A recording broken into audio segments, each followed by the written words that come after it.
Online activist, blogger ও লেখক পিনাকি ভট্টাচার্য, ইলিয়াস হোসেন ও ডক্টর কনক সরোয়ারের ইউটিউব চ্যানেল ব্লক করেছে ভারত। শনিবার 10 মে রাতে নিজের ভেরিফাইড ফেসবুক পেজে দেওয়া এক পোস্টে এ তথ্য নিশ্চিত করেছেন পিনাকি ভট্টাচার্য। ওমানে বাংলাদেশি মালিকানাধীন গালফ এক্সচেঞ্জ দিচ্ছে সেরা রেট। দেশের প্রিয়জনের কাছে টাকা পাঠাতে আজই যোগাযোগ করুন আপনার নিকটস্থ গালফ এক্সচেঞ্জে। গালফ এক্সচেঞ্জ, বাংলাদেশিদের প্রিয় এক্সচেঞ্জ। পিনাকি ভট্টাচার্য তার পোস্টে লিখেন, আমার, ইলিয়াসের এবং কনকের ইউটিউব চ্যানেল ব্লক করে দেওয়া হয়েছে ভারতে।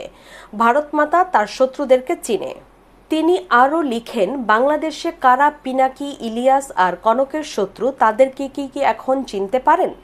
এদিকে শুক্রবার 9 মে ভারত সরকারের অনুরোধে ইউটিউব প্ল্যাটফর্মে বাংলাদেশের অন্তত 4টি টেলিভিশন চ্যানেল বন্ধ করা হয়।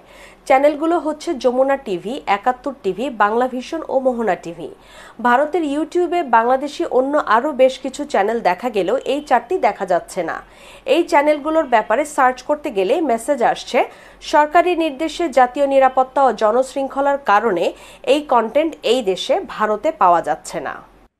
ওমানে বাংলাদেশি প্রতিষ্ঠান স্টার লাইফ শোরুমে পাচ্ছেন আপনার দেশ ভ্রমণে স্টার গোল্ড ব্র্যান্ডের সকল নিত্যপণ্য। ওমান জুড়ে আপনার নিকটস্থ যে কোনো ইলেকট্রনিক্স শোরুমে আজই চলে আসুন অথবা হোম ডেলিভারির জন্য সরাসরি যোগাযোগ করুন আমাদের হটলাইন নম্বরে।